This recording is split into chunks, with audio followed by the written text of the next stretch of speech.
Okay, so totally informal, completely non-scientific test of different price points and models out here this afternoon. Nick and I have been skiing a 1.6 kilometer loop. It's the same loop we use for the Coke League races. We're not going as fast as the racers though. Pretty medium paced laps. This is a $240 ski, the Fischer Aerolite 70, that we're demoing as an option for the West Hill shop for next year. Price point team ski for skating, and surprisingly lightweight. It's not a real hefty ski. It has an egregiously awful looking grind on it. This is a 186, pretty high resting camber.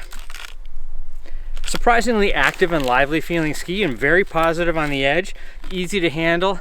It's got a high enough stiffness with an FA of 82 to be really like well fit for me and good. Not the most elastic and energetic feeling, but you know, biomechanically you can really skate on it, no problem. And the time around the lap on this one was 7 minutes. After some fumbling with a stopwatch, I deducted 30 seconds because I couldn't get Siri to stop it. We changed the technology after that. It worked a little better. So 7 minutes we're giving this one. From that we go to this Madshus Endurace. This is a pretty interesting ski. It's built in Norway in the Norwegian factory. The Aerolite is a step-down ski built in Fischer's Ukraine factory, I believe. Definitely a cheaper construction. This is built in the old Redline mold prior to the Redline 2.0 construction, so it's a very familiar geometry and feeling ski for me. It's heavier for sure, much heavier core material, but a pretty familiar flex profile. This one I think is too soft. It doesn't, it feels like a nice soft snow ski, but I would want a stronger ski for me.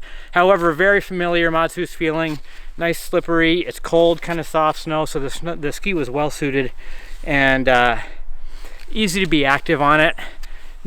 Maybe not quite as stable as that ski, but I think a little added stiffness in the camber layup on this one could have helped with that a little bit. The base finish is decidedly better than the Fischer and felt nice on the snow. They're waxed the same, by the way. The lap time on this one was, what was it, Nick? It was faster. It was 6:20 on this ski. It didn't feel like I went a whole lot harder or anything, but yeah, 6:20. Oh, I didn't mention $345 price point. So yeah, feels like a good value. I'm interested in what you get. Seconds per dollar. What do you get?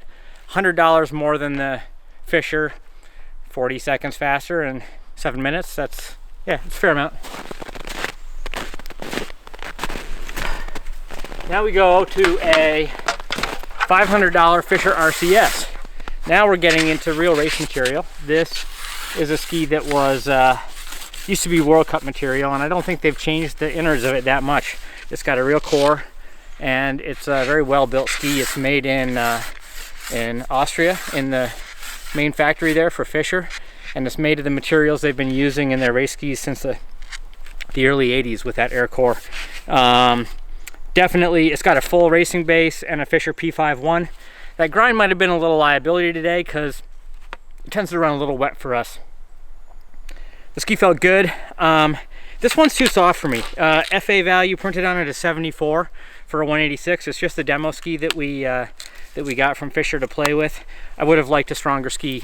Unlike the Endurace, it didn't really want to get too far from my body. It wanted to stay underneath and get jammed on a little bit, but the camber might have been a little off. It was 5 seconds slower than the Endurace on what felt like a pretty equivalent effort. Very non-scientific, and a nice ski. A little edgier, a little more secure on edge, but a little less active and slippery. Not as fast, I would say. Although, I should say, flat speed in the track downhill, the glide out was better than the Endurace. So that's interesting.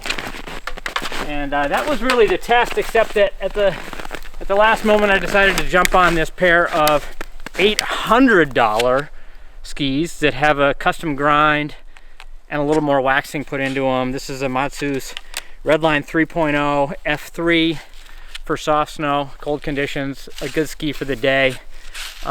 This particular pair hasn't blown our minds this year. I've liked it a little more than Todd Eastman, who's also skied on it a bunch.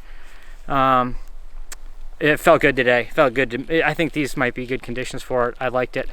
And it was alarmingly quick at 5 minutes and 25 seconds, which I think I must have gone harder.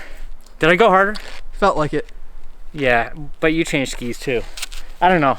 It was fun to ski. If I went harder, it was because the ski was asking for it. I definitely stood a little longer on the downhills. It was fast. It was faster than the other ones. It has to be though. It better be for the money, right? So there we have it. Our very, very non-scientific test. What do you get for your money? Time. Time's pretty valuable. They use it to score the races. There you go.